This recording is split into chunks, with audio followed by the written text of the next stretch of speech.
8, 7, 6, 5, 4, 3, 2, 1.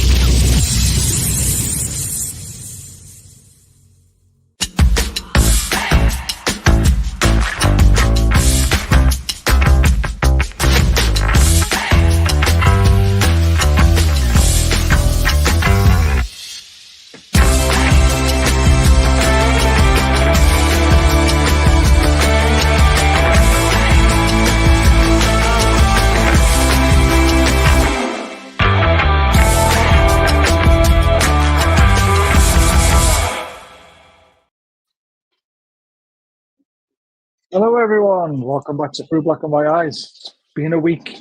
We're now live again at last for a transfer show. This one, hopefully, won't be ended prematurely. The last one was. There's only me and Ian tonight, so things cannot go wrong. Well, they can, but they shouldn't. Oh, Gary's just turned up as well late. Nice to see you guys in the background. Yeah, there's lots to go through. Let's just get rid of the usual stuff. I do want to say a heartfelt condolences to Rob. Rob's dad, Bob, has passed away recently now. Bob was a great guy. Big Bad Bob from Biker, as he's known as. To and through, new players, new people. You know, Rob has even sent me some stuff to get signed to raffle off and stuff like that, and his dad passed away recently, so he loved all the YouTubers. He watched them all because he couldn't get out much, and in the last few years of his life, and he loved watching everyone. And it's just a shame that he sadly passed away. So our condolences to Rob, and everything else that's been going on in the world, because obviously there's been another death in the footballing world as well, which I think Leicester City manager. I only just seen it. There it is. Craig Shakespeare. That was a bit of a shock as well. So it's just everything's going off at the moment. Shit, guys. But let's get to football stuff. Let's talk about the good stuff that we want to talk about. Let's bring co-host in first. Ian, how we doing? All right, mate. How you doing? Good, man. Let's bring Gaz in. How's the sound today, Gaz? The what, sorry? The sound. Oh, I don't know. You tell me. Well, you didn't get the first question, so. No, I had a bit of a malfunction before I come on. That's why I was 2 minutes late. So, friggin', I was sitting there already with my coffee, and then And the missus walked in, and that was the malfunction. And you know the stand on the back of your phone. Yes. It just completely snapped when I was thinking the phone just went through, and so I had to go and get it stuff to prop it up and everything. Bloody friggin' hell, man. Brilliant. I love it. Absolutely love it. Right. There's the link if you want to become a member. Ian says, hi, Baz. Had a nice kip and significant recovery time. A brew. I've had loads today, but I've been out all day with the kids, and my mate came down with his kids. I've been at the Railway Museum. It's been 27 degrees. It's just been far too hot for a ginger like me. So I have been struggling in this heat. Even all, welcome to Transfer Show, Baz and Will. Will's obviously on holiday, so he can't make it, but I've got a little bit of stuff from him. Yes, you can join. Bottom right-hand corner, you can donate if you would like to. We don't expect it, but it's really appreciated when you do, because it goes back into the channel for the running costs. Please adhere to all that sort of stuff, which we'll be keeping an eye on. We mentioned that already. Hopefully it's my moment free. 3 hours before the watch along was very, very difficult. I was yawning all the way through the bloody thing. But we got there. It was a good game as well. Did you enjoy the first 45 minutes? That's about as much as I enjoyed of it, Ian, personally, because I thought the second half was very, very mixed-shaped with all the youngsters coming on, and we just lost our shape, and, it just all went to pot. But the first 45 minutes I thought was an excellent watch. Well, unfortunately, mate, I was slogging on in a building site. Oh, well, there you go then. Guys, did you watch the first 45 minutes? Briefly, because I had 2 kids in the house and it was on my phone. But I did see most of it, but obviously I was in and out. But that's all the most main bits. If you mention something, I'll just go, I can't remember that. But yeah, I saw most of it. I thought Joe Linton was brilliant. Ian, you've gone very, very slow for some reason. Yeah. Oh, he's gone. I don't know what's happened there. He was fine in the background, and then he suddenly just gone a bit funny when we started the show. I thought Hall was brilliant as well. Yeah. Mick. Joe Willock. Who else? Isaac Joe was Willock. cool. Joe Willock was brilliant. I can't believe someone in our group said they wanted to sell him. It's just like, what are you on about? Him and Isaac have got a great relationship. You can tell that. Look, I mean, I know it's like a transfer show, but we've got basically one of the best strikers in world football making sublime runs, and we need to feed him the ball. And Joe Willock can do that. Yeah, at times he does misplace it, and at times he looks like you should have done that a bit quicker, but I can guarantee Willock will hit him 90% of the time. And he showed it against Tottenham when he made that pass against Tottenham. So I'm delighted to see Joe Willock back. I really am, because I don't think he starts. Well, he will at the start of the season, but yeah, because of Tonali. Yeah, but if you've got a Bruno, Tonali, or Joe Linton problem, bringing Willock in is just perfect. So I don't think we've got another player like Joe Willock. He's different to most of the people in there. He's just I don't think he knows what he's going to do himself. Sometimes a bit like Tino did. You just don't know. And I thought he had a chance to play that outside of the right foot ball again, like against Tottenham, but it would have been a smaller one in that friendly game. It was a bit of a shit. I thought he was going to do it, but he didn't. We've got to look after him properly. Because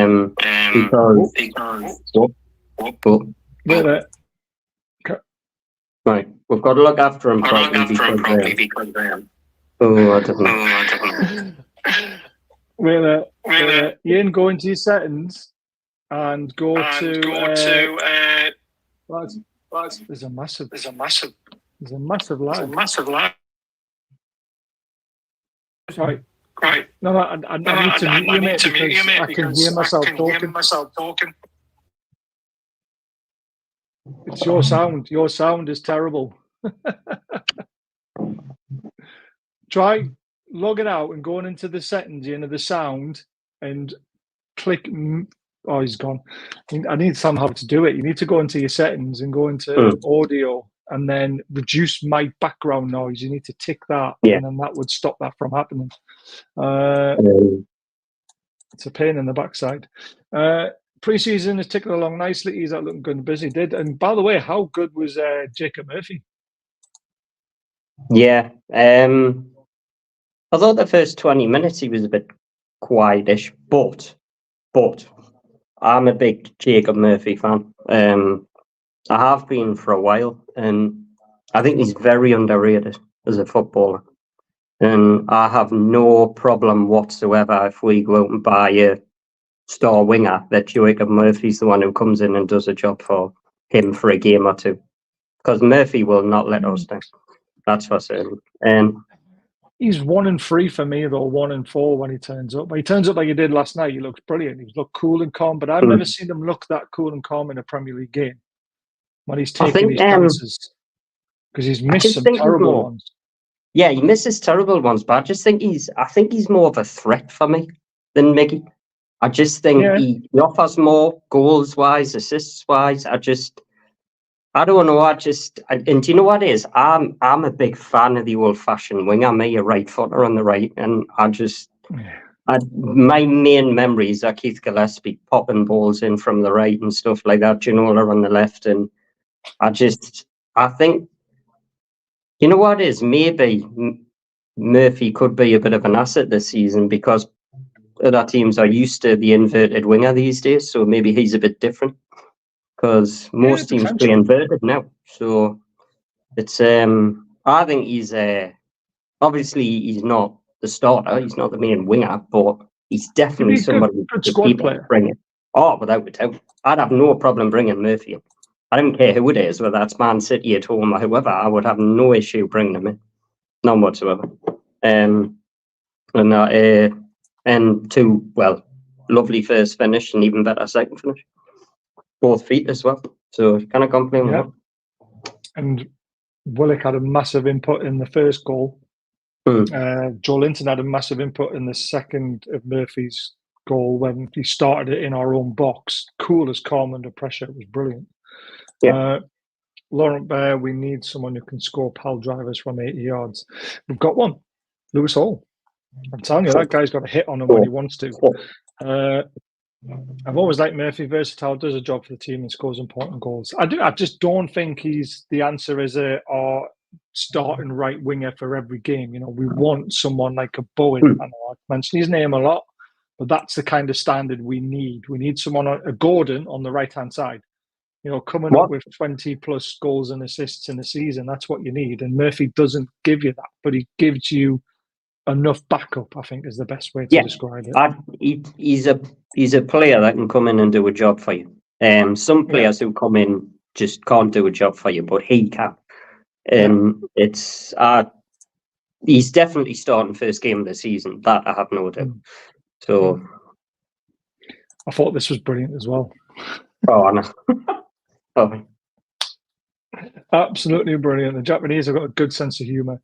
Ian, the noise is gone. Is the sound all right? Yeah. Do you know what the problem was? Yeah. Go Do you on. know what the problem was there? My phone temperature went to an absolute ridiculous amount. It was red hot. Did it? Yeah. So there was a few things running in the background, so I had to shut a few things down. So hopefully it's all right. I think because sometimes if you go into the settings and you click background noise, you knock that off. Normally that helps a lot as well. Mate, I'll tell you what. Which is what was. Yeah. I really don't think the background or anything like that. It was just my phone temperature just went off the scale, like. Jesus. So hopefully it's just that. It was like having Blade back there. God, yeah, he was terrible at times, wasn't he? I mean, his phone was a nightmare. No, it's fine, mate. I just wanted to get it sorted. So transfer news, obviously people are asking about it. There's some great signing being made for the under 18s team. I'm guessing you'll probably go into because he's too good for the under 16s, and that's Rory Finnernan. Is that how you pronounce his name? Finnernan? From Blackburn. From Blackburn. We spoke about him a lot in previous shows. Dubbed as the next Gattuso. So if he's any good as him, we have got one hell of a player on our hands. Yeah. And that's who he's been likened to. And we've fought off competition of City, Chelsea, Man United, Arsenal, you name it. He's come to Newcastle. Ian, this is what we wanted to hear, isn't it? Yeah. I mean, when we played Blackburn in the FA Cup, he was brought up again. And that was all the way back in the FA Cup because we brought the lad on from Blackburn and he spoke so highly of him. And we've been trying to get this deal done since then. So it goes to show a long time. Yeah, so it goes to show the importance of this player and how the potential of him, what we've actually got, which is quite exciting for going forward in the future with the likes of Alfie Harrison's and the other type of players that are going to be for the future of this football club, which is great. It's exciting times for the youth. Going forward for the first team, it's a little bit of a nail biter at the minute.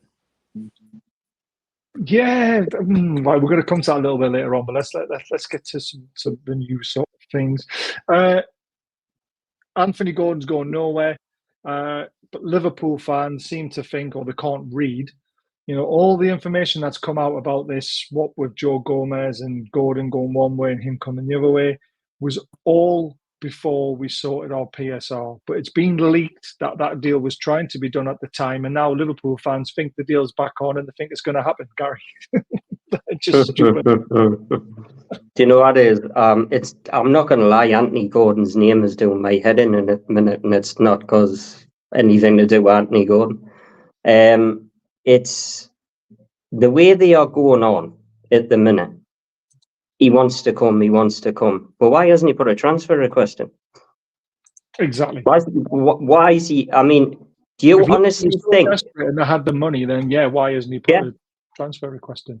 Do you honestly think our owners are going to wait till the last few days? Mike Ashley would do this, but do you honestly think our owners are going to wait the last few days to sell you Anthony Gordon without us getting a replacement? Yeah, exactly. If you want him, right? Pay what the owners want for him, and then we can go out and buy 3 players, if that's what they think. And it's absolute nonsense.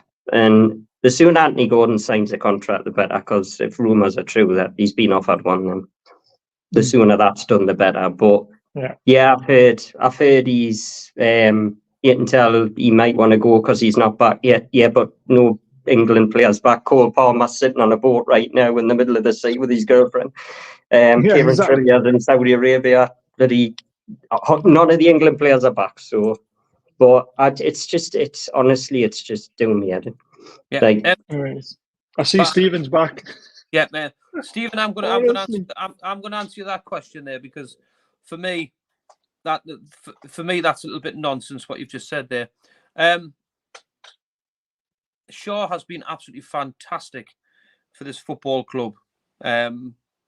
You've got to remember we paid absolutely peanuts for him, and he's been an absolute outstanding performer under the new regime, especially mine, because the old regime with Steve Bruce, he just absolutely took the piss out of him and was willing to let that bloke rot on the bench. Now, a player as important as Joe Linton, you don't realise until he was missed last season, everybody was crying out for Joe Linton to be in that side. In the formation and the system that we play, Joe Linton is absolutely pivotal to that system that we play. And when he's took out of it, we suffer. Longstaff, we know he's got his weaknesses, he's got his strengths, right? But what he does bring, right, it's on a frustration level that he covers so many miles through the football, and his stats, his distance, what he does, and the yards he gets up the pitch, it's there to see, right?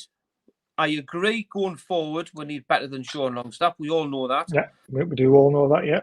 But at this present time, as a squad, Sean Longstaff must stay at this football club, in my opinion. So, you've just got to be realistic here, what you say. He said it again. This is what he said on my live stream, and I burst out laughing. Joe Linton has the same stats as Longstaff. No, he hasn't. No, he hasn't. No, he hasn't. No, he hasn't at all. Even if he has, right, there's a difference between having the same stats and also looking better on the football pitch. Look at the friendly game. When have you ever seen Sean Longstaff control the ball inside the box, have the cool and calmness to take on a player and start the team getting on attack? Right. Sean Longstaff would have just booted it up to the halfway line. Joe Linton is a beast. I don't get what he doesn't like about Joe Linton. I really don't. The difference is when you put a Joe Linton into our midfield three, before that ball is even kicked, right, his physical presence and his dominance that he's become this midfielder, other teams are fearful of us because of him. Because we are so difficult to play against when Joe Linton's in that side. Do you know what it is? His aggression, his attitude. He'll get himself booked. Do you know why? Because he loves and he'll do it for the cause. Sometimes he's out of control, but it's because of the love what he does. But what he brings off the ball attributes, right? And now he's starting to chip into to have the assists, right? He's never going to score you 10 goals a season, right? Joe Linton is key to our football club. And that's why we worked tirelessly day and night for him to sign this new contract. Yeah. Because players like that, as much as he came as a forward, he's realised that he's found his best position. Eddie Howe's found his best position, by the way. He will be. He must be winding us up. Come on, man. He was nowhere near the Brazil squad, and now he's playing in that Brazil squad alongside Bruno. Exactly. And he's just going off goals and assists. It's not about goals and assists for Joe Linton's game or Sean Longstaff's game. It's nice that they get them, but he's there to break up play. He's there to stop goals. Look at how many goals we conceded from the midfield, but he wasn't playing in it. How many times there's an aerial ball come, right, and he'll take it on his chest and just bring it in. When he's not there, you just realise what an important player this fella is to this football club. Yeah. I mean, look what we had last year. Come on, man. Yeah, exactly. Joe Linton get that 10 goals and assists when we finished fourth. And I'll also say another thing about Joe Linton, right? We all hated him Milan. when he was AC a Milan striker. at home. Come on. AC Milan Yeah, home. exactly. One of the best But- goals I've seen at St James's Park last season. Get in there. They have that for you, Joe Linton. Yeah, but not just the like every single time Newcastle go out to train. Yeah. Right. And the other players have said this. It's not come from us. It's not come from anywhere. It's come from the players themselves. They always want Joe Linton on their side because they know they're going to win in training. That's how good he is.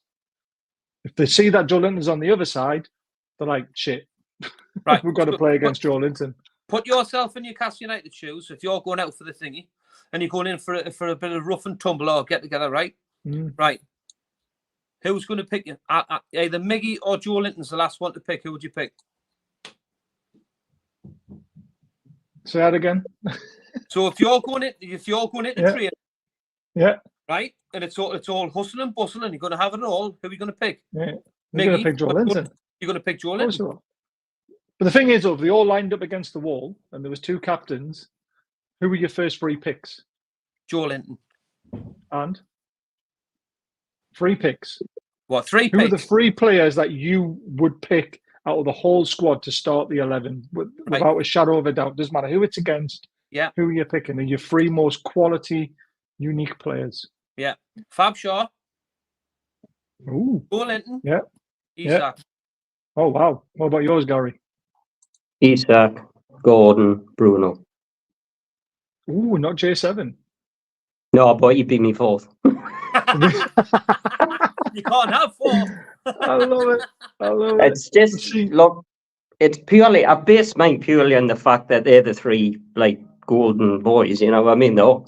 But it's like, Joe Linton, since he got injured in January, off form dipped. And he's such an important player to that team. And you'll see it more next season when Tonali comes back, because Joe Linton will do all the hard work, and Bruno and Tonali will be the creators. I just, Shaw, probably for value, best signing we've ever made for value. Up there with Rob Lee and that, definitely. Yeah. Longstaff is a funny one because I agree with Ian. He's not the future of the football club. Well, we all know and we all know that.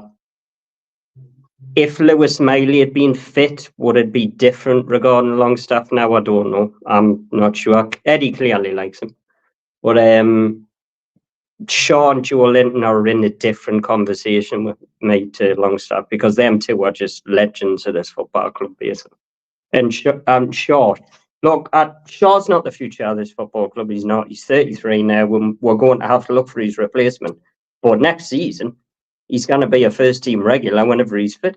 And because he can still do it. He's still playing international football and Euro Championships. And he doesn't look unfit to me or anything like that. So, yeah, we're going to have to look for his replacement. But, no, he's quality, man. Him and Joe Linton, quality. Massive. Massive for the team. For us to win games, the 3 players I would pick are Joe Linton, Bruno, and Isak. And Gordon would be my 4th. But they would be my first 3. And the reason why Gordon would be the 4th is because Harvey Barnes can play on the left side as well. So it's not as important losing Gordon as it is losing one of those 3. Yeah, so I think those 3, you'd probably have to put Pope in at number 5 because he's so important. You picked all forward players, though. Yeah. So I went 1, 2, 3. I went through defence. Yeah, that's your fault. That's your fault, not mine. No. You can't just go. You're talking about. Of course you can. You're rating the top 3 players. Of course you can, because Barry otherwise it'll be 4, wouldn't it? Barry Keegan, you can't go just going home. You've got to be balanced.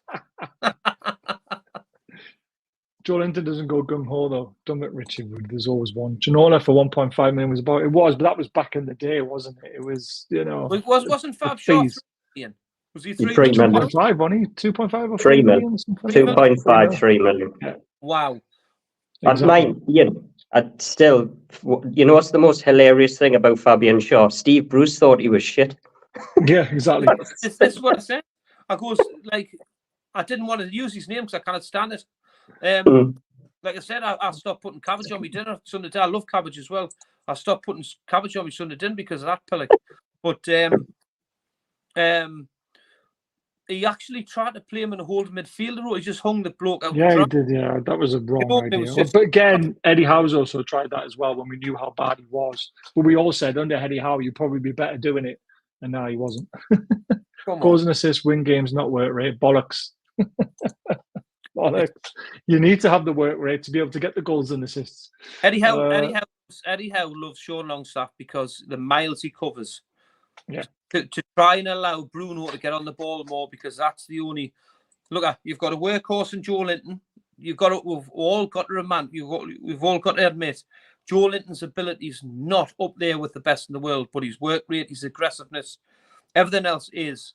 Bruno he still looked slick yesterday, I'm telling you. Some of the positions, he got the ball back inside the box, and I thought, oh, Jesus, don't lose it there. And he just calmly went past the player and started the attack. But what I'm saying, he looks like he's ready for this season. The level with Bruno is when his feet and his ability, his technicals on a different level completely. You've got to have that balance where you've got to have the work raters in there, and because we haven't got the luxury of having all of these big massive players, we've got to use the players to our maximum capacity what we've got. And unfortunately, people don't like Sean Longstaff, and people get frustrated as much as I do. You've got to look at the positive end of what Sean Longstaff brings, and he'll bring work rate, he'll bring heart. Is he the best in the world? No, we all know that. He's brilliant at the press. That's the reason why Eddie Howe likes him so much, because he's intelligent, and when he presses, everyone presses. He's brilliant. So he's like the team press, isn't he? Yeah, he's brilliant at the press, but what we've said on shows going like for what boiled my piss bars is he leaves your defence isolated. So when it breaks down, like I've said, when was the last time we've seen Sean Longstaff make a tackle and he's already in your box? That's for a midfield. That's as a compact. You'll see Rodri make them tackles in his own box. Yeah. You'll make him make tackles in the centre of the park, and you'll see him making tackles in the opposing half. That's the complete midfielder. So I agree. We've got to have Sean Longstaff on a level what's believable of just getting there for us. Do you know what I mean? That's a different thing for me. And if you can't do it on the football pitch, you can go off the timeout and play cricket instead. He is a very good bowler. Cabbage seed is in life for the Jamaica job. That's not true. Basically, a reporter got told there was a Steve being touted for the Jamaica job. It was actually Steve McLaren. That's even just as worse. It's just as bad, to be fair. But Steve McLaren's actually in line for the job. Yeah, well, exactly. Shaw's been brilliant for us, and he's still playing well with Switzerland, as well as Shaw still has plenty of energy. Still, there's a great one coming up soon. So Pope is a bit shit then. Should we move on from Chow? Now deal is at stalemate as Milan won't drop the price and agent wants $5 million. It's a good question. If they're not willing to drop and we're not willing to go up, then yes, you just move on and we've got to go to another deal. And obviously, I've got some info about who the next option is. That's not going to end well. Apparently not.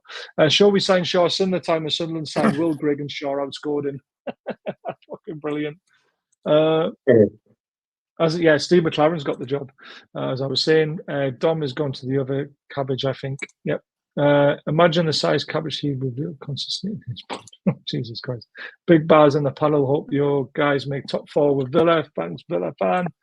Hope you're well, James. He talks to me a lot on Twitter. Steve Bruce with dreadlocks. No, I wanted the world to see absolute shite years. I mean, we all did, but I would feel sorry for Jamaica. See, Cabbage, he lost out, and he didn't lose out. He was never in line for it. There's got to be signings coming in. There will be. We're going to talk about him soon, because that is something which came out of the blue today, to be fair. Yeah, exactly. Shaw can play till 30 if he wants to. I don't think he will. Lewis Hall was fantastic again yesterday. 20-year-old Danish striker from Sheffield United, Andy. We're going to talk about him very soon, I promise. Before we go on to the next little bit, hit the subscribe button if you're enjoying the show. Hit the thumbs up button. It really helps. There is a membership option live at the top of the chat. Bottom right-hand corner to donate if you want to. Diacro, absolute amazing sponsors. I need to do the draw for their T-shirt. Also, football prizes, amazing. Loads of shirts, money, raffles, everything. All the links are in the description. This is the most important one. Sunday, myself and Ian are stupidly putting some boots on to kick a ball around in aid of deaf awareness. So please come down to Newcastle Benfield, and thanks for them for hosting it. We've got so much on between 1 and 4 in the afternoon. There's bouncy castles for the kids. There's a kids match at half time. There's burgers, there's sausages, there'll be ice creams, ice lollies, there'll be noodle pots that are apparently amazing. There's cheap beer. You know, get yourselves down for the day, then the weather's going to be nice as well. And thanks to Phoenix Steel, who are sponsoring the day. They've done a very generous donation. So if you are in that trade, anyone watching needs some steel, they're your guys. Top lads as well. Right. Toon Talks in the chat. He tweeted this out earlier. And again, this is more for the development teams, which is, again, we need to plow as much money as we can into that because it doesn't go against PSR. But apparently we're interested in 2 Brazilian young stars. Rayan Victor, who's only 17. He's a right wing, left wing striker, 6'1", left footed, price 15 million euros. At 17 to be worth 15 million euros says a lot, doesn't it? From that, you know, area of the world, because the fees aren't normally big for players like that, are they? Yeah, Chelsea they are. Well, yeah. I'm trying to see if I can get the other one up, but it's been a pain in the backside. Full name, Rakim Felipe Mourinho, I think. You've done well, eh? Yeah, De Sousa. It's probably easier to call him De Sousa, to be fair. And again, he's a right wing, left wing striker, 5'9", both footed, and 10 million euros. So these are players who are literally, he's only 17 as well. They'll be for the development squad, but it's very interesting that Paul Mitchell is the guy in the hot seat now looking to finally get our development team sorted out, especially with Rory Finnernan joining as well. Yeah. Well, it's names out of the blue. What you've got to trust. That's the thing. And if them figures are correct, they've got to be coming with huge potential. So let's see if these things develop. And I'm excited for them, definitely, because obviously our youths have been miles behind our first team for a long time. So we need to gradually get the youths of your Liverpools, your Man Uniteds, your Manchester Cities, even the Aston Villas are up there with big, proper, good youth teams. We've got to get there for the future of this football club to bring your Cole Palmers through, likes of that, to our first team. And when, apart from Lewis Miley, which was forced into our first team, we were absolutely desperate. When was the last one that came through? Can you remember? Sean Longstaff? To the heights of Cole Palmer, of Lewis Miley. How, you know, this is none. We've never had anyone come through like that. Shola Miobi was the closest. Come on, to anything we've had. He scored 50 goals in his whole career for us in the exactly. which is terrible. So this is how far we're behind with our youth development. So we have to get to them, to them levels of other football clubs, and I'm all behind it, massively all behind it. Yeah, we need it. And 2 young Brazilians, Gary. That's what we want to see. We love our Brazilians, don't we? Mm. Yeah. Look, obviously, I've got no idea who they are, but I trust Paul Mitchell massively. We've got one of the best out there, and if he's interested, then I'm all for it. And when Chelsea do it, I always sit there and go, well, they're just doing it because they watched the video on YouTube. You don't know, right? But Paul Mitchell will know exactly who he's buying, and there's no way he will drop £15 million on an unknown Brazilian kid if he didn't think he was good. Yeah, it's not happening. So, and Ian's right. This youth system has been an absolute joke even since I've been following the club. Keegan got rid of it eventually, reserves and all that, and it's been a sham. And they even got rid of Shearer in the early days because they didn't think he was good enough. They put him in goal. I remember they put him in goal for his trial. But Andy Carroll's a good shout. I forgot about him. Oh, aye, Andy Carroll. But I think the youth system now is probably the best it's ever looked since I've been following the club anyway. And I know that wasn't difficult, but the kids they're buying in, it's the way to go. Chelsea do it, Man City do it, and we've got to do exactly the same. And I'm really excited for the future that the kids are bringing in. This kid at Blackburn, I mean, I don't know a great deal about him, right? But I tend to listen. That was a long time ago, guys. We're talking about present day. Yeah. I tend to listen to fans of the teams that watch these players. Because I don't know, because I've heard people tell me that Anthony Gordon is better than Suarez this last week. So, from Liverpool fans. Anyway, that's just what Liverpool fans are saying. A long way to go before he's better than Suarez. Well, apparently he's better than Suarez. But anyway. I wouldn't fancy Neville at that. No. Just joking. But I looked into Blackburn fans and what they said about the kid, and they are adamant he's going to be a star. And they're disappointed. I mean, I'm glad Blackburn are getting something out of this because apparently it's going to a tribunal and stuff, and they deserve to get something out of it. I thought they sorted all that out according to the tweets. There's been a great feed and everything that's supposed to be sorted. But even if it goes to tribunal, it'll be like 2 million, 3 million maximum. So it's an exciting deal because apparently Liverpool were involved in it, and Liverpool are good at getting youngsters in. So they're getting a sell-on clause, aren't they, Liverpool? Ooh, I don't know.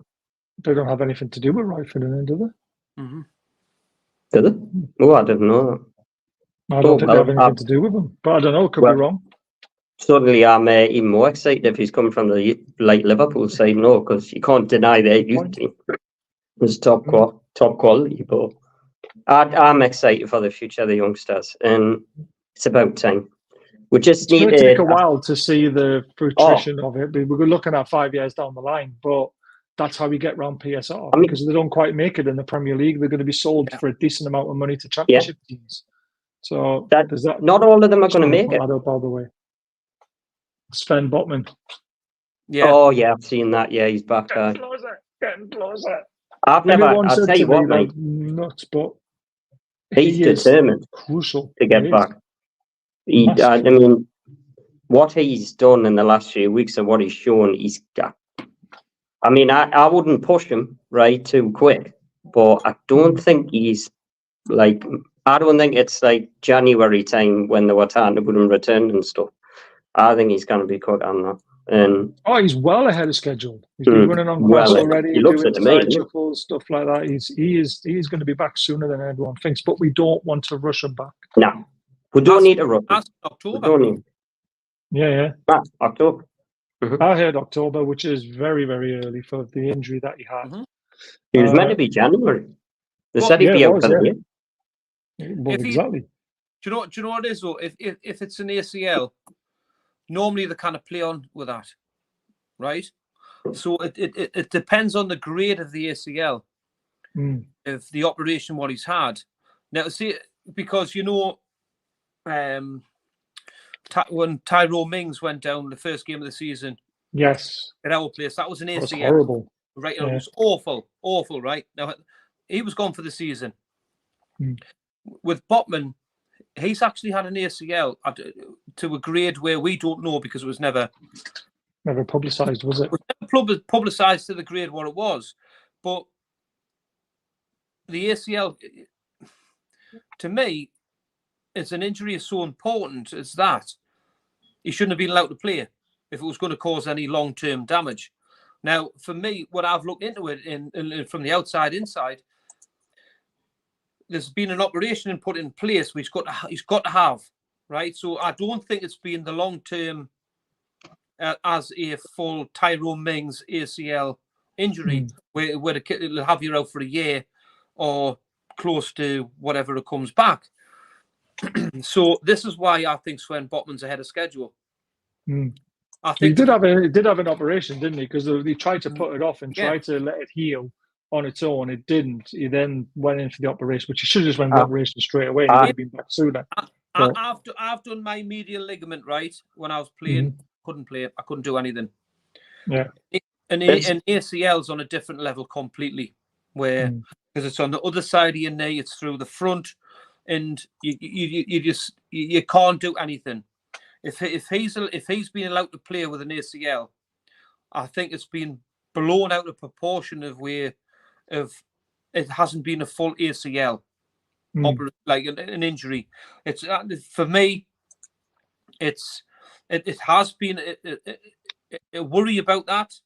That's needed an operation because you can't physically play on it. You cannot do it. So if he's played for that amount of time, then he's went, right, I'm in so much pain. I've got to come out and I've got to have this operation. That operation on your ACL will take time to heal. So I think he'll come back bigger and stronger than a normal ACL, like a Tyrone Mings, which will take longer to recover. Because you've got to remember, I mean, some players do not come back the same player after an ACL. That's true.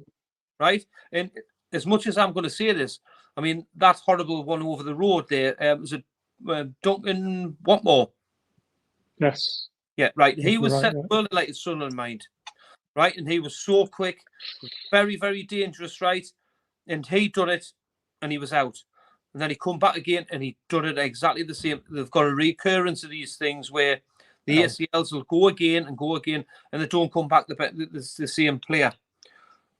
I don't think Botman's had a full ACL injury. I just think it's been one of them ones where it's been involved in his ACL, which an operation would a lot lighter for him to come back quick. I hope so. I hope you're right. Thanks.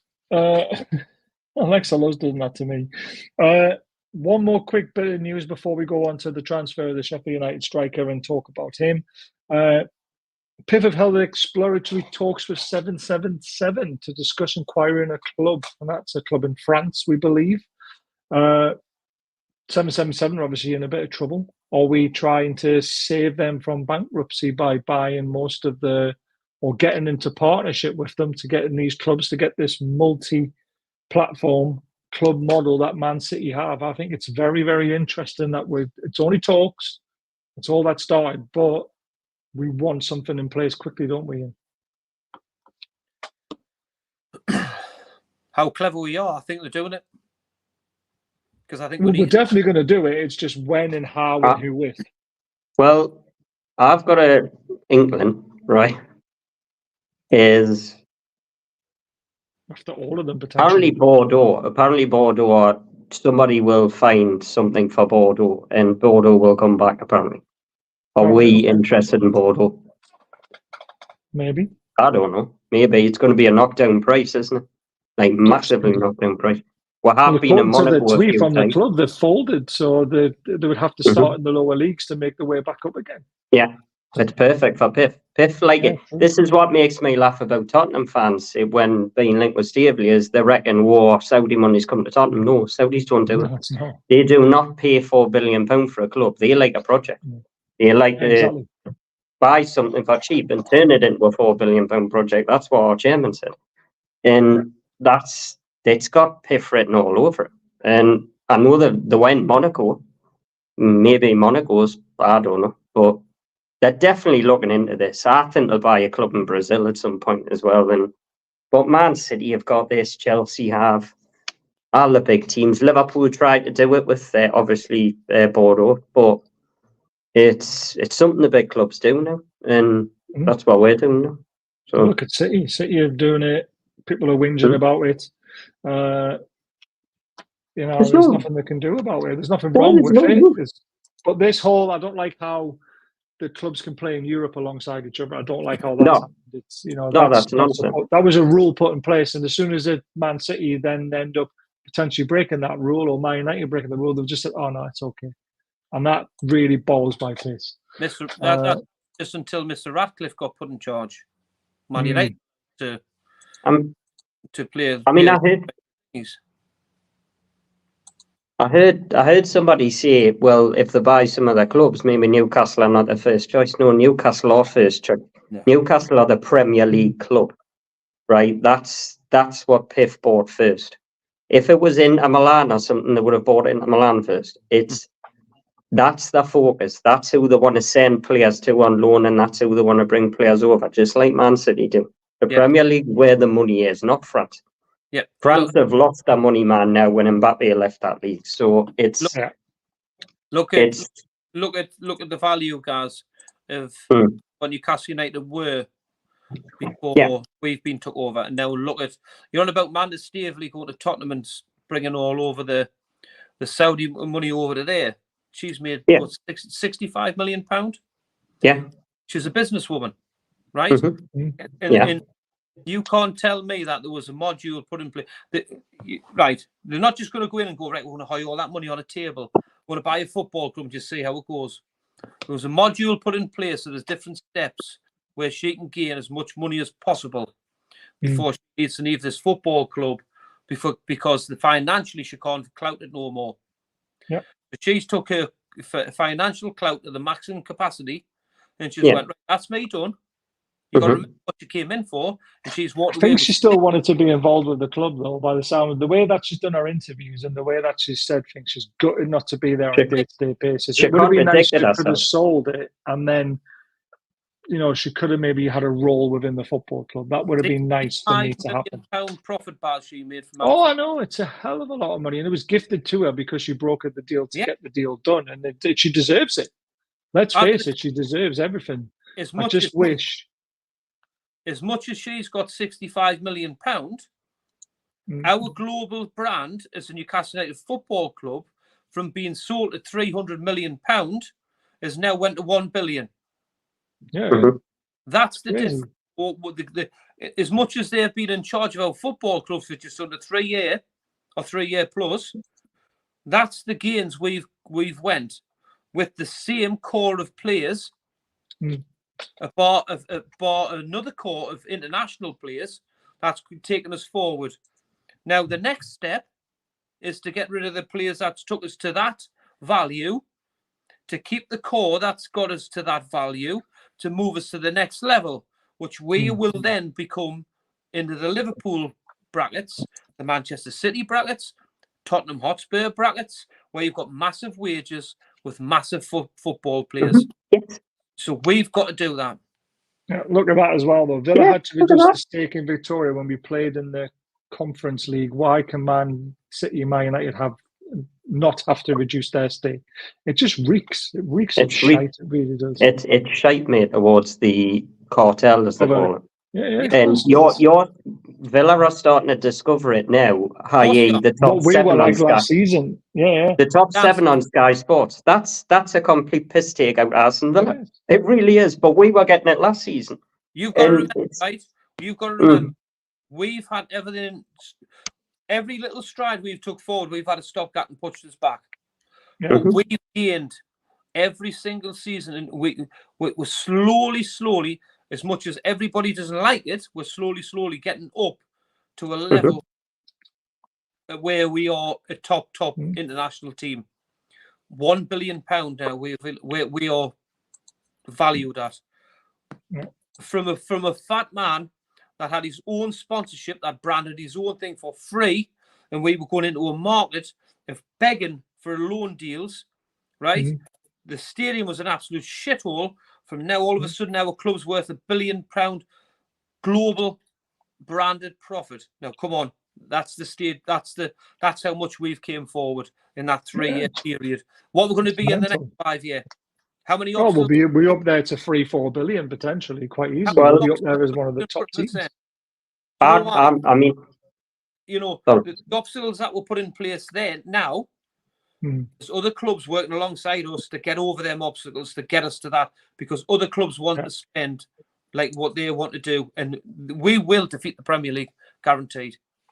We'll get there. We will get there eventually. But I don't like being part of the Big Seven, because I don't like the Big Six in general. I don't like how it is. I don't like how it's corrupt, and I feel like we're joining the corruption in a way. But again, the rules are still in place, and we still can't do what we want to do. So it can't be that great being classed as a top seven. So Villa, stay the way you are. You'll enjoy it more. The problem is, though, I think you said it numerous times on the show, Baz, is that the gap is getting shorter because they can't stop it forever. And exactly. Aston Villa aren't going anywhere either because they've got ambitious owners. They've got a brilliant manager, and they're not going anywhere. And they've got a plan. And you always remember, mind, Aston Villa have always been a top side in the Premier League. Exactly. And then he won it. Then he won the first one, didn't they? With Ron Atkinson was manager. He pushed Man United all the way, didn't he? Yeah. With Dwight York and all that sort of stuff. But then it even happened back then, and people don't realise this sometimes, is that Man United were the richest club in the Premier League at the time, and they just kept on buying the league every season, by buying the best strikers. They bought Dwight York, they bought Andy Cole from us, they then bought Van Nistelrooy. You know, they just were able, and they had that cream youngsters come through as well at the same time, which really helped them. But they were able to cherry pick who they wanted when they wanted. And now it's happening with other clubs because of the money that, you know, and then the Premier League has tried to stamp down on it and just keep those six up there. It's so frustrating. You've got to remember back then, the global brand for Manchester United, Liverpool, etc., was huge. Now, because the other clubs are trying to extend the global brand, like what we're trying to do, they don't like it. So they're still trying to stop us. Yeah, exactly. They don't like it. And Tottenham are going to be the ones that really miss out. And Chelsea will be if they keep doing what they're doing because they're not getting any stability and they're not getting results because of it. You know, what Pochettino did last season was phenomenal. I never saw it coming. And obviously I got a lot of stick for it because I said, I don't give a shit about Chelsea, they're shit. And then they ended up being ahead of us. But there you go. Right. Breakthrough in the transfer window potential. Newcastle advanced talks with Sheffield United over a deal for 20-year-old striker William Osula. Deal could be worth 10 million with 5 million add-ons. Now, this deal says to me, third striker, Callum Wilson-Stein. Isak's the number one. Wilson's the number two. He's the number three. I've asked a few people to look into him. I've looked into some of his stats.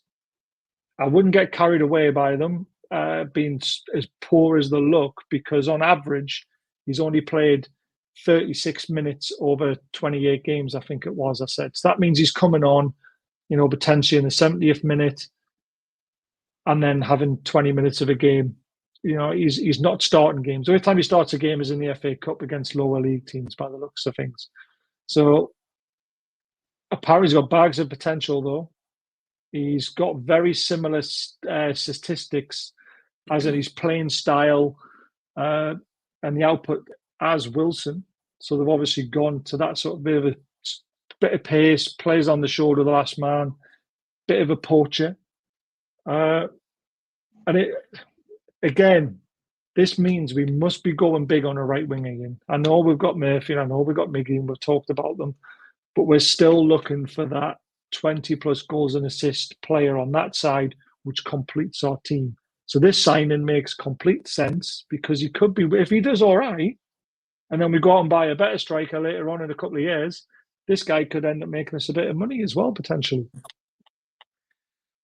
Well, to be perfectly honest, it came out the blue. It did. No one expected it. Nobody expected it. Do I know anything about him? Absolutely nothing.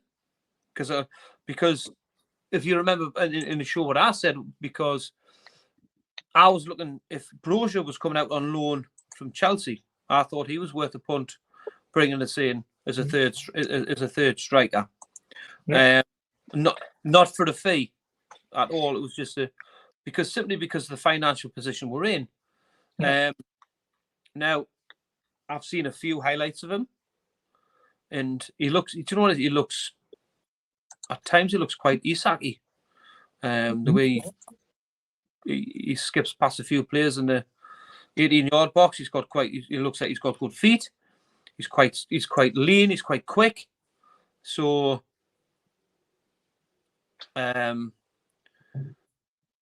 is it the right? For me? Is it the right thing to do? Is it a gamble? I think it's a little bit of a gamble regarding a forward coming in, but because our hands are tied, I can actually see why we're spending £10 million on a potential 5 million add-ons on a third striker, because we haven't got the luxury to just go out and put £50 million into another forward to bolster our strike attack. We all know that Callum Wilson is a frustration one for me, that when he plays, he's absolutely fantastic. He'll score you goals, but he's just the next game away from another injury. And then you put the load on Isak, and we know that because we've got the experience of it. The more load that you put on Isak, he's another game away from another injury. So you're putting it potentially. You might be putting a load onto a £10 million player, which isn't a renowned name to move Newcastle United forward. So, hey, it's one of them. If I don't know, for me, it's going to be interesting. It's going to be interesting. That's the word I was looking for, Baz. Interesting. Isak. I mean, that first game, Isak looks absolutely electric. I mean, I've seen his goal against. He's just. He looks just. He's the real deal, by the way. Of course he is. We've been saying that for ages. And the one thing about Isak this season is that there's no European football, which means you have less work to do. Even if Wilson's out, he won't be playing as many games, putting his body through everything that he did last season. I think, and I'm going to say this right now, at 16-1 to be top goal scorer next season, that is some knocking bet. I know Haaland will probably win it. Yeah, Isak is 16-1. 16-1. Are you joking? 16-1 to be top goal scorer next season. That's a and I think he'll play easily 85% of the games next season. I think he'll have a little niggle, and that'll be it. Unless he gets like a major injury, but no one can see that for coming. And I think he's going to be fantastic. And like I said, Baz, man, I'm going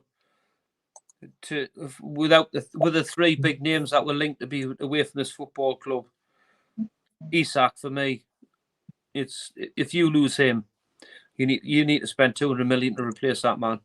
He's just he's natural finishing for me.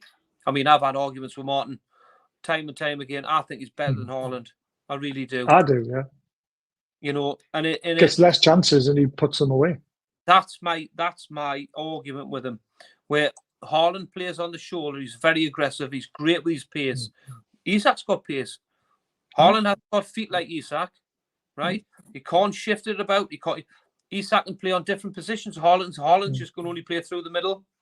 His aerial ability, Haaland's better than him. But apart from that, his natural positioning in around that 18-yard box, his natural goal scoring, I think Isak blows him out the water, mate. And we are so lucky to have them. He's world class, that fella. Yeah, I know. Oh, God. man. Right, Gary, this deal makes sense. And the reason why it makes sense is because we don't have 50, 60 million to go out and spend on a young, fantastic striker already who might be happy to sit on the bench as second or third choice. We don't have that luxury. We have a world-class striker. We have one place in our team for a striker. So it makes sense to risk going into next season with no European football, buying someone who's only 20, who's obviously been scouted by Mitchell, been looked at quite a lot. They must see something in them to be able to say, right, yeah, let's do it. I think this is the after effects of not getting to Europe this signing. I'm not saying it's a bad thing, but I don't think we're signing this lad if we got Europe. I think it would be a bit high. I know nothing about the kid. Absolutely nothing. I've looked a few stats before I came on, and I didn't see how many minutes he played, but I saw 21 appearances, no goals. I saw 6 goals in the FA Cup. Somebody pointed that out in the group, and like I said, I don't know anything about him. Paul Mitchell's after him, so that's good enough for me. But if you've got to look at it this way: is Isak's, nobody's replacing him, right? So if Isak's fit, nobody's coming in. My only worry for this kid is the guy who's the second striker staying fit. If Isak does need to come out, then I don't want this kid's getting thrown in the deep end because Wilson's not fit again. That's the only problem I've got. Yeah. And I've heard a few people on Twitter say we need to loan him out. Like, what the fuck? What's the point Like, of buying him if we're going to loan him out? What nonsense, man. That means we're back to square one again. We've just paid £15 million for a striker. So it's like, seriously, come on.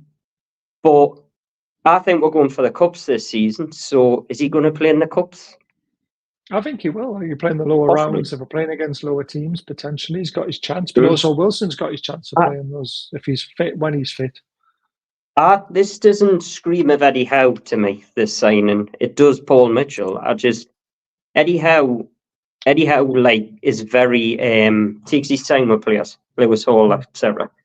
And I can't see him throwing this kid into the third round of the Cup. I cannot see him doing it. He's not going to start him. I think it's purely there as a third striker. Do you know what it is? He could be away in 2 years' time. He could be sold. I've got no idea. Maybe they're looking at that.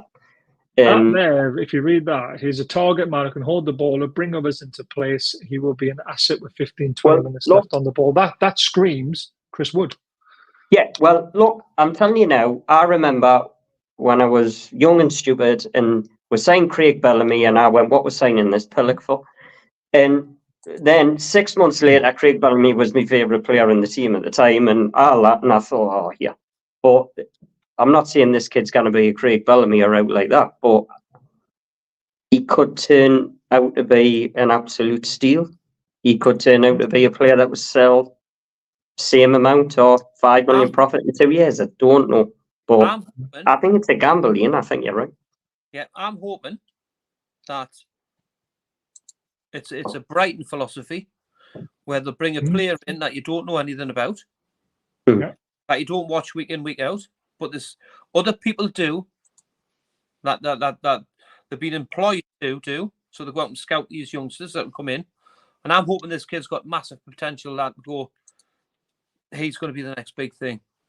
And I'm that could be another side of it as well. So I trust the process, I really do, and I believe the people that's in place. Again, when you look at how much the steps we've made at this football club going forward, on and off the field, as much as we're frustrated with some players that say, you've got to remember that other clubs just can't come and take them away from us. That's a difficult thing. So you've got to trust the ones that's bringing these young potential footballers in, and this signing is a young potential footballer, by the way. This is the other thing, though, Ian, if you read that as well. Eddie will use his one-on-one coaching to bring the kid on. This is what we've got to get Eddie Howe involved in more with. He might not sign the players and he might not like the player that's coming in because potentially he's scouted by Mitchell and all these other things, but he's got to show his class as a coach and bring these players on, hasn't he? Because he is a cracking coach. Every player that comes to our football club cannot speak highly of Eddie Howe. Exactly. Always say how good he is one-to-one. He's interested in his family life. He's interested in everything that goes around. Yeah. There's never, ever any upheaval or anything like that where you hear other football clubs of players getting forced out or when it comes to that. You know what I mean? It's a thing that's got to be... I believe it's a process that'll be great for the future of our football club. And bringing Mitchell in is, for me, it's going to be, hopefully it'll work absolutely fantastic for our first team going forward. Exactly. I'm excited by it. Not by that actual signing, but the fact that we're now looking at younger players and the way that he's talking about doing the setup is very like Brighton, and it's trying to get players through into the first team, and we've got to give it a go. Maybe Brighton done so well. Yeah, maybe Mitchell's pulled Eddie to one side because Eddie looked happy after that. Maybe Mitchell's went on, look, you're brilliant at coaching players. You're brilliant at getting the best out of players and putting a different level onto them. And that's what I want you to do. Surely Eddie knows this in the back of his mind that, yeah, I am good at doing that. I mean, Lewis Hall's a prime example of this. Oh, he looked brilliant. Lewis Hall is going to be England's left back in the World Cup in 2 years' time, and it's because of what Eddie Howe's done to him in the last 6 months. I was slating Eddie. Where's Lewis Hall? We've got an injury crisis, and it's what Eddie knew in the back of his mind. Lewis Hall wasn't ready. Now Lewis Hall's ready, and Eddie needs to concentrate on developing these kids because there's nobody better at doing that than Eddie Howe. Do you not think And he's a brilliant coach. took Bruno to the next level? You what, sorry? Do you not think Eddie Howe's took Bruno to the next level? Yeah, I do. I think he's took Joe Linton to the next level. I think he's took Fabian Shaw's game up. I think Jacob Murphy is another one who's... He didn't play Bruno when he first signed. He didn't Yeah, play. he took him 9 took games. his time to bring him in because Yeah. he didn't think he was ready fitness-wise, ready for the league, all that sort of stuff. And then Bruno Guimaraes is not £100 million player if Eddie Howe isn't the manager. He's not, because Eddie's look at transformed. Gordon. Look at Gordon as well. When Gordon came, he wasn't ready to play for Newcastle, was he? And Eddie Howe took his time to get him up. No, he wasn't. No, don't say he wasn't ready. He was ready to play for Newcastle because he wanted to play for Newcastle, but he wasn't ready as in fitness-wise, and he wasn't, like Lewis Hall said it himself, I was not ready to play at this level with Newcastle because I didn't have that fitness level that's expected of a Newcastle player.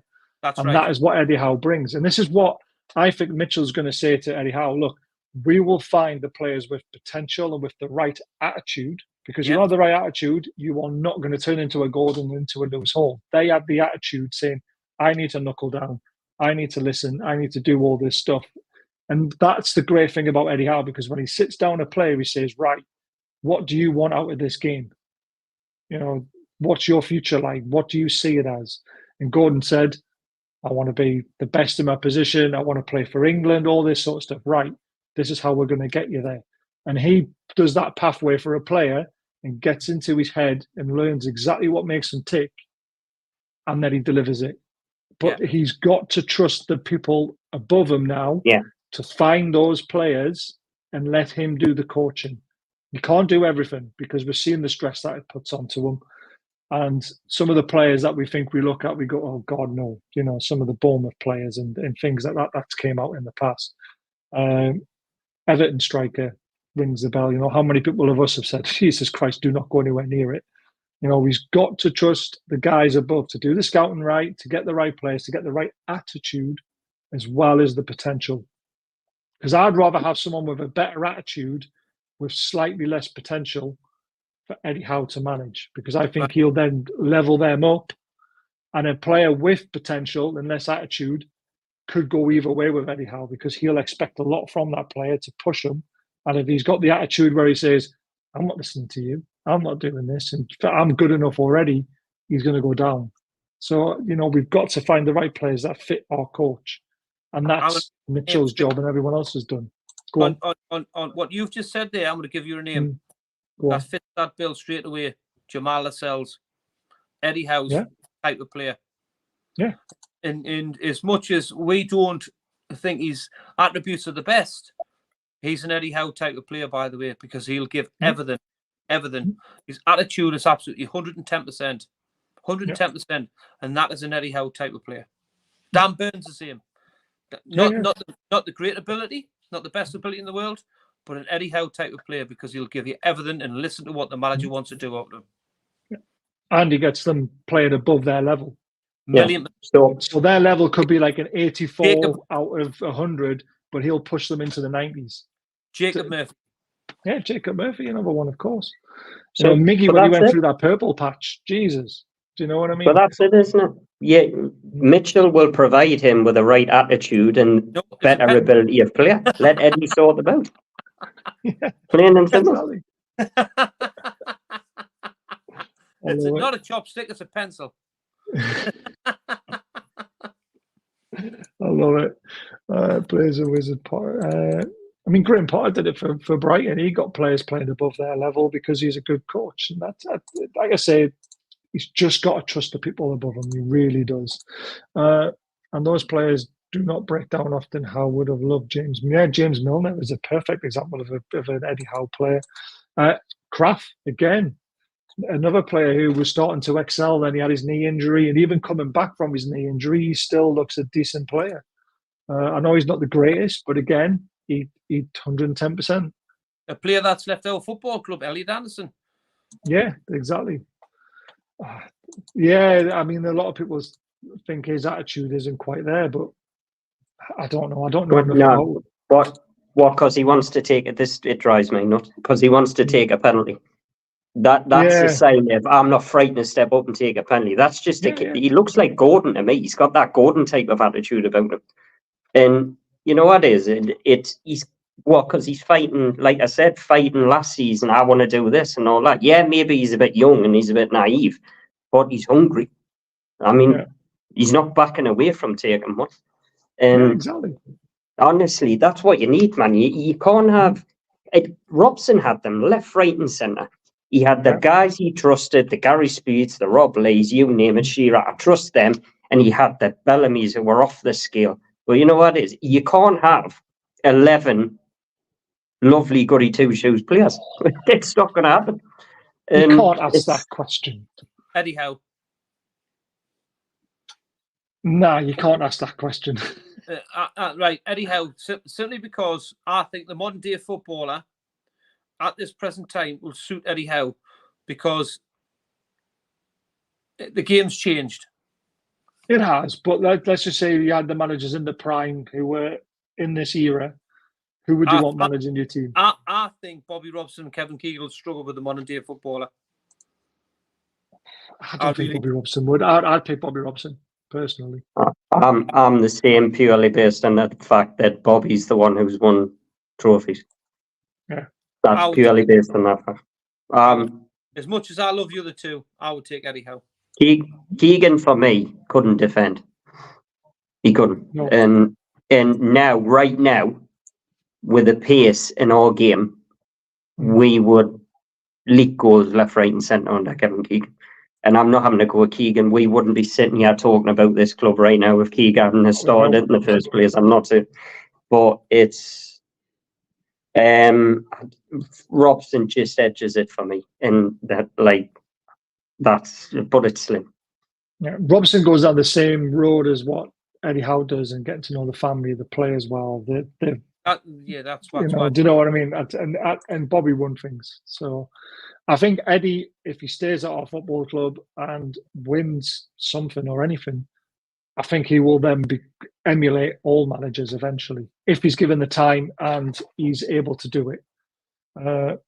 So yeah, and then everyone will be picking Eddie Howe left, right, and centre. But right now, at this moment in time, I think it's a very hard question to answer. It's a nightmare question.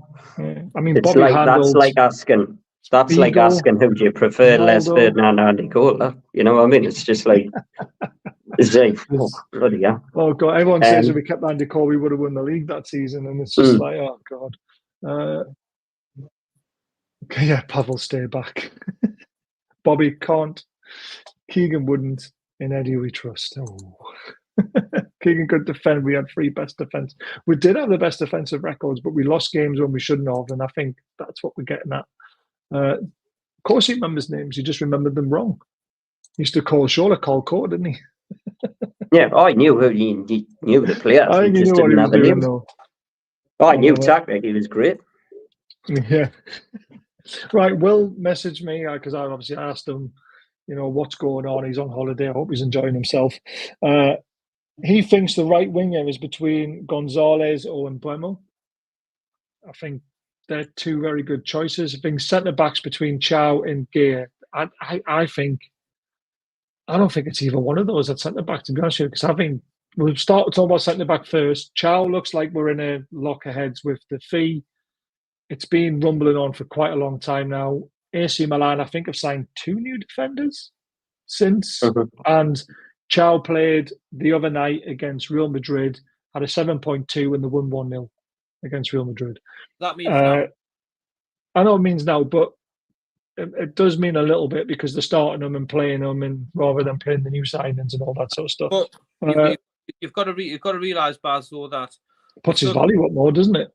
They've still got a job to do. They've still got to. Of course, they've got to keep fit. They've still got to do everyday training, and they've still got to do all that. And if all these speculations that's going on in the background, so as much as he played last night, that could have been his last game. And if that was his last game for AC Milan, and he's give all these massive stats, that's a massive game for Newcastle because we're getting an absolute top player, like we've said, going forward. The one Gear, I can't see it Gear, from Palace. I can't see that one. They'll want too much. If we're not willing to pay 30 million euros, which is about 26 million, we're talking 40, 50 for Gear, aren't you, after his World Cup? I think more. I think more. Especially after the Euros. And I mean, he was one of our standout players in the Euros. I think that's doubled now. I think you'd be talking about 60 to 70 million pounds for him. And we haven't got the clout to do that for a centre half. No chance. They don't need money. They've just sold Elise. They do not need money. No, they definitely don't need money. It's just whether the player wants to better themselves. And got no disrespect to Palace, but bigger club. If any realistic player that's going to come out of there, which Eddie Howe loves, it's Anderson. Yeah, we've said this many a times. But his age isn't quite there, is it? But he's younger than Shaw. So it's one of these ones where I don't know. So for me, I think Chow is the one that's got legs, and I just think they're digging the heels a little bit, especially when they've signed a couple of defenders. I still think potentially that could be the one that comes in, me personally.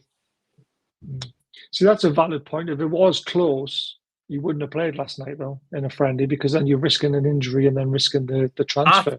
I think the days are if it was close, what I'm saying is, if it was close and like everything was about to go through in the next couple of days, they wouldn't risk it. They wouldn't take that risk in a friendly. So it's definitely not close. Steve Howie does love a story, to be fair. So I mean, out of those two centre backs, I mean, I'm struggling to see either one of them being done. Then we look about who could come through the door. I haven't heard any more noise at all. Nothing. I mean, this is a good thing, though. I mean, I know we love getting information and being able to tell people and discuss it, but Newcastle seems a very closed shop now, which is very, very good, because that helps them. I'm convinced whoever this defender is higher in value than the guy Bournemouth bought 2 weeks ago, or we would have bought that kid. Yes. Yeah. Now, he went for about 19 million, right? I've watched Toussaint, right? If there's ever a Fabian Shaw replacement at Toussaint, right? Now, anyway, that's that. He's not coming. So that tells me the defender we are after is higher value than that, because they would have been all over that. I cannot see Markway at all, because Palace, like Ian said, they'll want 60 plus, easy. Oh, definitely. I think I've never been convinced that the Milan guy was coming. I agree with Ian. I don't think it matters, because Trippier played for Madrid and then 2 days later he signed for us. So I don't think that matters. But Milan signed the defender 2 days ago. They've signed Emerson, I think it's Emerson Royale today. Yeah. If he's not here by Monday, he's not coming. Yeah, I agree. Right.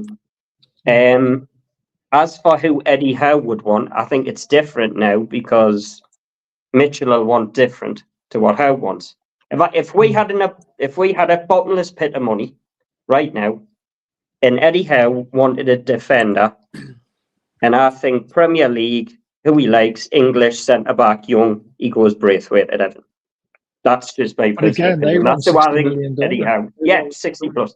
It's not going to happen. But it's not going to happen. So is the defender we're after?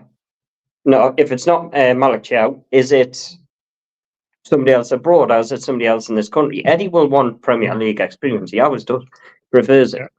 He does prefer it, but again, there's people on Twitter are saying Talibo should be the one. But again, that deal will never happen, because Ratcliffe is not going to sell to Newcastle United after what's happened, are there? So, and again, he could be off to West Ham, because West Ham have apparently outbidded Juventus. But Talibo is waiting for Juventus to come back in for a higher bid, because he wants to go to Italy. So there's another player do we really want to be getting involved with anyway? And I can't see it because of Ratcliffe. Defenders are hard to come by as well.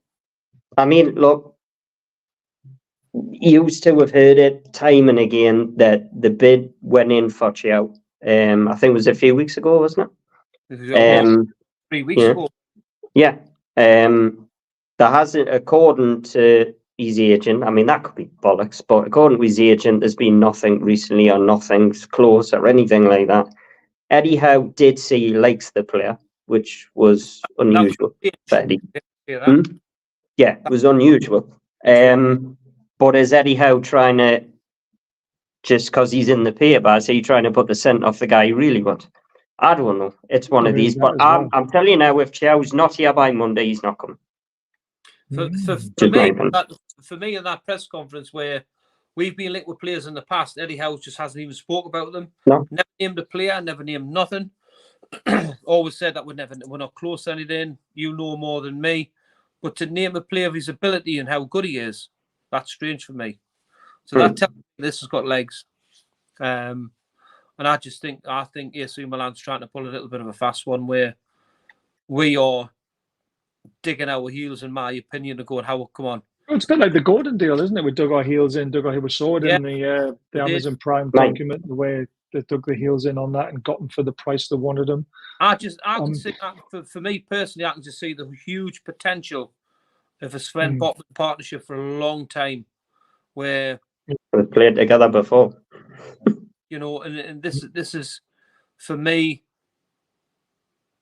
It's got all the legs to be just brilliant for Newcastle United, and for me, I just think this one gets done. I really do. Unless it's not done by Monday. Well, that's just my opinion, you know. But you never know. The one thing I know is we did hold we kept going and we waited for Gordon Blah. I don't think Mitchell will wait. I don't think Mitchell's like that. I think if they don't buckle, he'll just go elsewhere. But for me, it's the potential of that age. Who's out there to value what we are allowed to spend at for potential going forward that can become a superstar, and that's very, very difficult because at the top level you've got all these young defenders that still come in a price range of 60-70 million £. Where Thiaw, because he's had a poor season last season, he's knocked his transfer value down to about 30-40 million euros. For me, getting him in as the value for that with his potential is a no-brainer for me. If Stefan's right, then we have 70 to 80 million £, to spend. But that's what he said. Sale. Well, player sales without without sales, sponsorship, stuff like that as well. Yeah. So it was a good. It is a little bit of a guess, but it's going off the exact numbers from that time, isn't it? So without a sale, that means I'm assuming they're going big on the winger, right? They have bought this. I'm still convinced somebody's going. I'm still convinced somebody's leaving this football club at some point. You've just said there we're going to go big on a winger.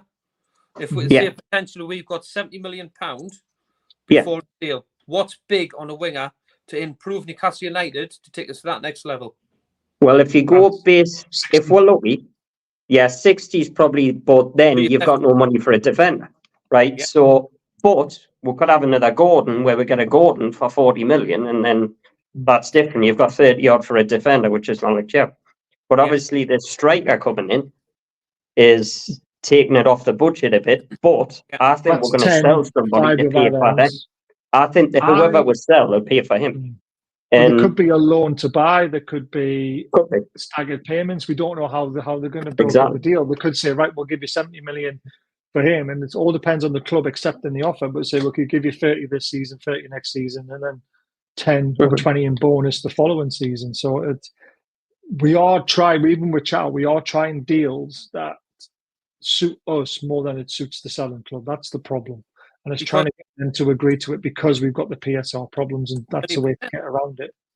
And this is why I got absolutely hounded and slated on. You did, yeah. I said that PSR's got us by the balls, right? And it has, because we are not going out and signing all these big, massive players, and we just because that deadline was over doesn't mean we can go out and sign anybody we just possibly can. Hence, that's why we are going around and doing deals by going out in Sheffield United and spending £10.5 million on a third-class striker. Would Manchester City go out and spend £10.5 million on a striker? No, they didn't. They brought Alvarez in to back up for Haaland. And look at that. Look at the future what he's got at this football club. Right, can I just answer this one? Right, Ian, you need to go and watch our show with the guy who used to work for Man City and financial advisor. He knows the numbers, right? He knows how it works. PSR hasn't reset. It's only dropped off one season. It's not a brand new 3-year cycle. It's 2 years and a new 1-year cycle. Go and watch that. FFP, PSR, whatever you want to call it, has got us by the balls. And even Darren Eales said it very cleverly in his interview, because we've talked about this quite a bit about his interview. You know, he says we will spend to our maximum. No one knows what the maximum is because he never said. He also said we've got to be very clever on who we buy, how much we buy them, because that has an implication on going forward on wages, transfer fees, and making sure we hit the deadlines in the future as well. PSR is a massive problem unless we sell a big star, which we're not going to do because we don't want to do that. Now, look all quickly. What I'll say is, look at the direction we're going in for the third striker. We've no disrespect to this player or the football club, but we are going to Sheffield United and spending £10.5 million on a third striker. Does that not say what we are doing? Yeah, exactly. I think a lot of I was one as well. I was one as well. I thought this season was going to be the season where Newcastle potentially went a bit bigger. Then I watched Stefan's video. And then I understood PSR a bit more. And then I looked into Newcastle a bit more and this, that, and the other. I didn't realise. I think it's going to be a right wing and a centre back. I think they'll sign this striker. And then I think they'll stick it at that because they know Europe. Whatever happens next season, I don't know. I didn't realise next season 9 players are out of contract. Yeah. Wilson's, Burn, Shaw, Weber. They're all out of contract. Now, everything seems to me, with all these sponsors they're getting in, seems to be putting into place for next season. Whatever they are planning seems to be next season. I think there's going to be a massive overhaul at this club next season.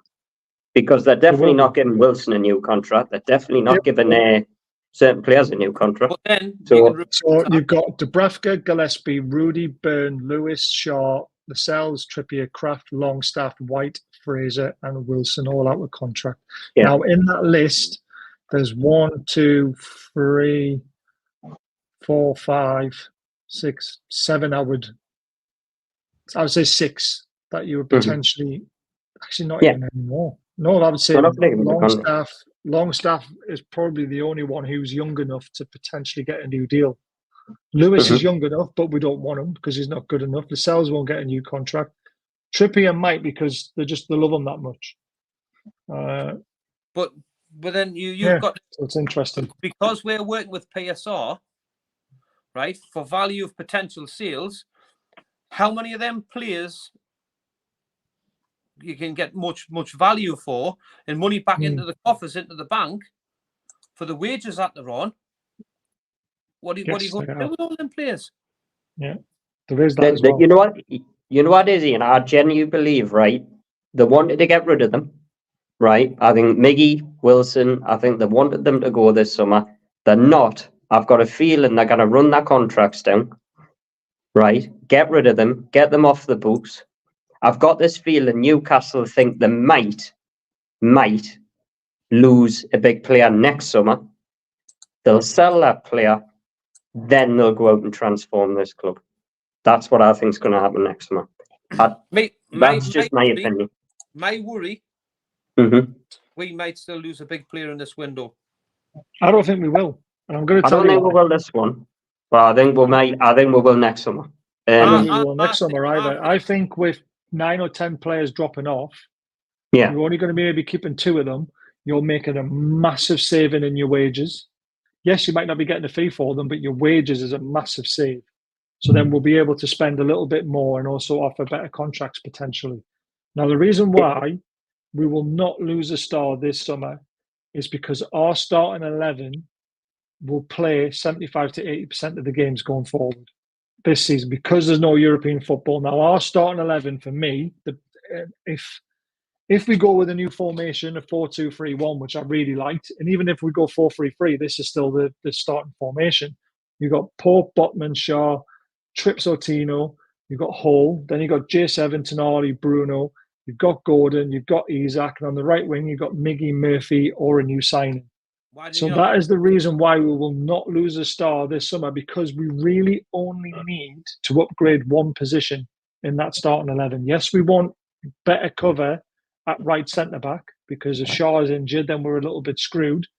But technically, looking at that starting 11, there's only one player you would replace, and that is potentially the right wing in position.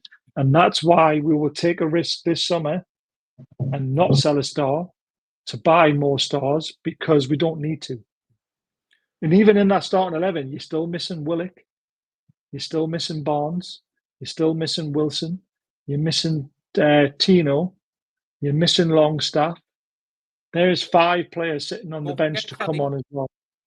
Kelly, there's 6 players to come on. Right. Then what are you going to do with the 6 goalkeepers that we've got? Well, they need to get rid of the goalkeepers. They're the ones who will leave, but I'm saying we will not sell a big star. Yeah, but the goalkeeper situation, I'm not going to lie, that's Karius is gone. Rafka will go, and then we'll have the other ones have come in to help with training. Let's not get away from that.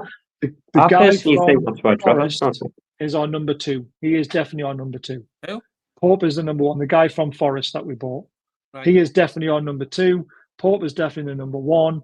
Dubravka will go. And then the other ones are there for training and all that sort of stuff. I mean, look at Man City. They've got Carson, who never plays a game, and he's won more Premier League titles than most best players in the league. But look at that, our starting 11. Looking at the 6 players I mentioned who will be sitting on the bench as well, that is good enough to finish in the top 5 and compete this season for me, because there's no European football. And they'll take the risk. I'm telling you, we will take a risk. We'll just sign one or 2 more players, and that is it. They've got a... I still think we're saying 3. Is that including the striker? Yeah. I've already included the striker. I think he's by the sound of it. He's going to come. So I think the only positions we're going to strengthen are a right centre-back and a right winger. Yeah, I agree. I don't think they'll go any more than that. Because they don't need to. This is why I think Chow, for me, comes in. I hope he does. The right but winger. We won't sell a star to sign anyone bigger, though. That's what I'm saying. We don't need to. Yeah, Ferran Torres was touted out 2 days ago. I would love Torres. I can't see it though. I don't know if anybody noticed it. The game the other day. I can't vouch that Eddie did this with other players, but he gave Miggy a hug before he went on the pitch. Yeah, I saw that as well. Yeah, so I'm not saying it means anything, but it's not a big star for me. Miggy's, I mean, I'm talking Bruno, Gordon, Isak, Botman. They're your 4 big sellable stars. I mean, Joe Linton you could put in there, but I think because of his age, he potentially wouldn't make that kind of big money. I think he could probably get 50, 60 million for Joe Linton. Still a lot of money, but I just don't think we have to. No, I think... I don't know. I mean, you could go into next season, and if they sell somebody in the summer for next season's accounts, because like I said, I get it a bit more now. But the thing is, if we're not going big this summer, next summer another loss drops off. Yes, and then all we've got is profit. Yeah, so because we've not been in the loss, and once we get rid of this year again, that's 70 million dropped off, another 70 million dropped off, and then we're in the profit sort of side of things. So then we can then take a big risk by carrying a loss. If we get in the Champions League, we can say, right, sod it, we're gonna go big. But we've still, this season for me, to get into the books and get us into that profit area, we still need to sign 2 players, in my opinion, to get us going into European football, because that's where the money is. Because us not qualifying for the Champions League or European football this year has hit us in the pocket big style. Oh, it has. But we've also got 2 massive sponsorship deals that are on hold at the Premier League, and we don't know how much they're for, and they're still waiting for potentially City to win their case, and that helps moving that up. The January market's dead, mate. I heard of somebody that sponsorship deals have to be done by a certain time by the Premier League, and they have to give an answer.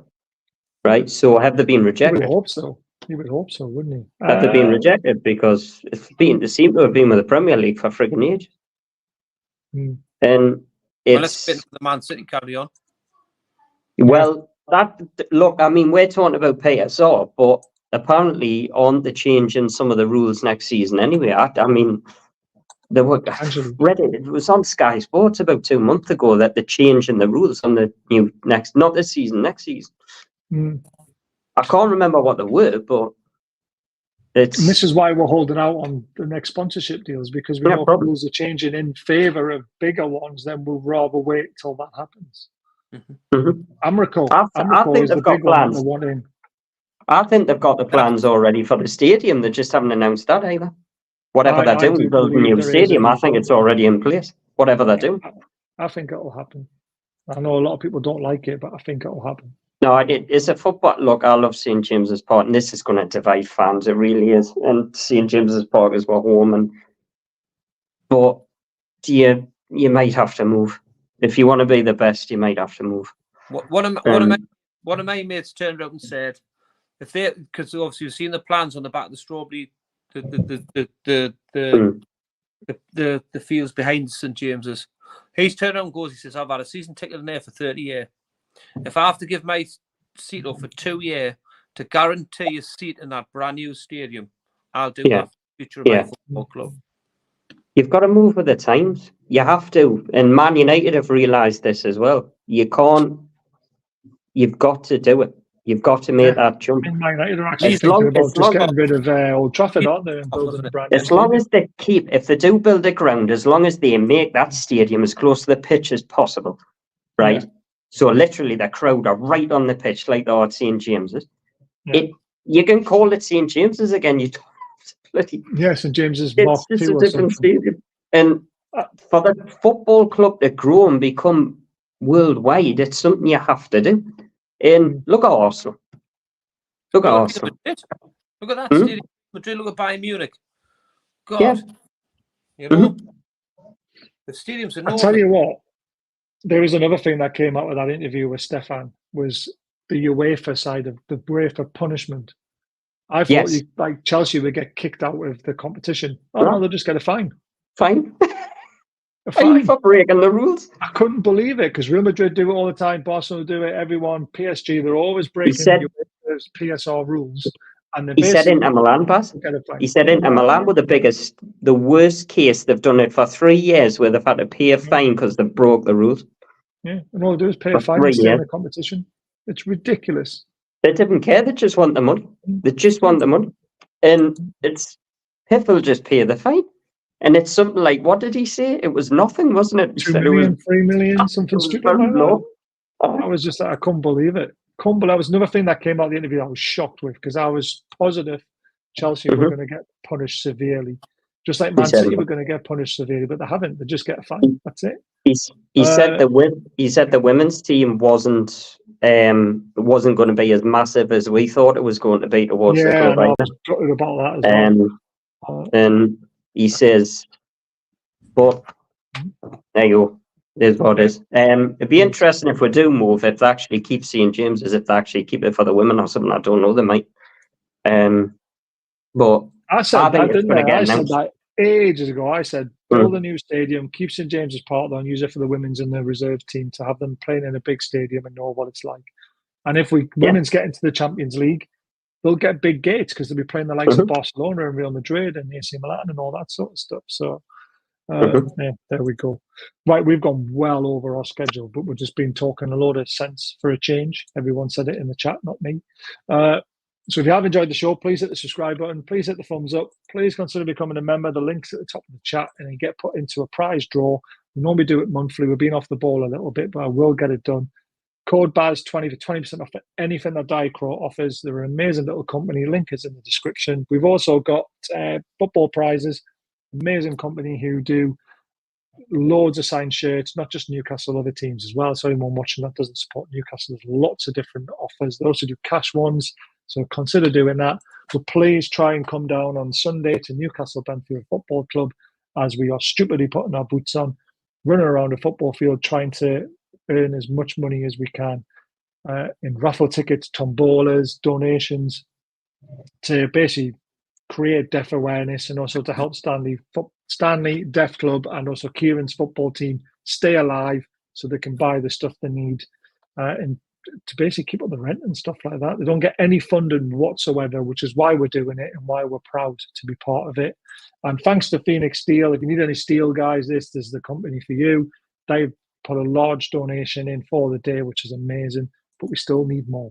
We want to hit $2,000, $3,000, something stupid like that if we can. It'd be amazing.